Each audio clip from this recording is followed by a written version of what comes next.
Okay. Ano tayo ngayon? Walking along the beach. After the Zumba. Ayan. So, lubos-lubusin na natin. Pagkatapos ng Zumba, ayan. Beach naman tayo. So, still, grounding tayo. Grounding.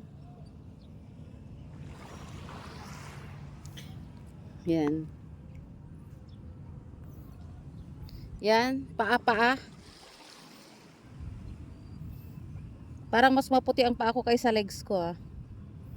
Yan. Paa-paa tayo.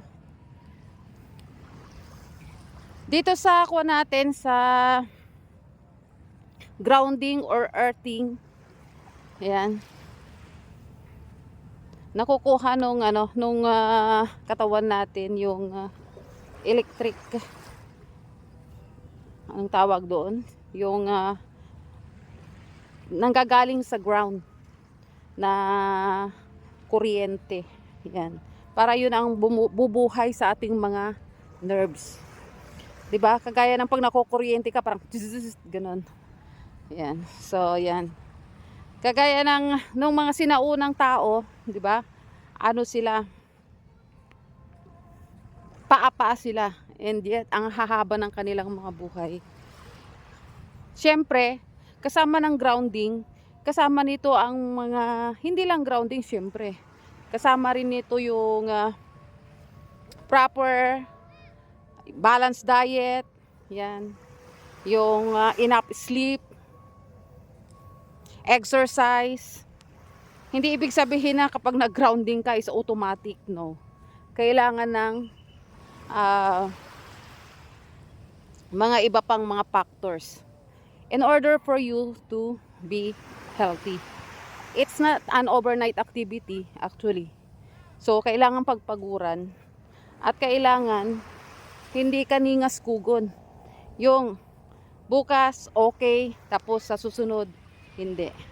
Kagaya ngayon nararamdaman ko yung yung pagkuan ng paa ko, no? So hindi siya yaki, no? Ang ganda ng feelings kapag nag-grounding ka. Yan, no? Napuputs pa ka pa. Libre pa ang puts pa dito. Tapos nakakakupa ka pa ng negative ion from the nature. Kaya nga yung mga may asthma, pumupunta sila sa tabing dagat kasi nakaka-relax ng ating paghinga sa lungs. It's good for the lungs. Tsaka syempre yung negative ion na nakukuha natin sa ating nature.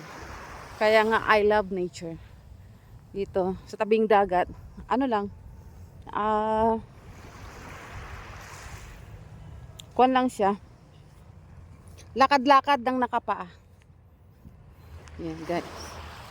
So wag mo nang hintayin na yung maaalala mo ang maglakad-lakad ng ganito at i-enjoy mo ang nature kapag ikaw ay matanda na. Hanggat kaya pang maglakad, hanggat kaya mo pang ma-appreciate ang nature nang walang nararamdaman, go for it. Anyway, it's your body naman na magbi-benefit para dito, hindi ang ibang tao. So do it for yourself.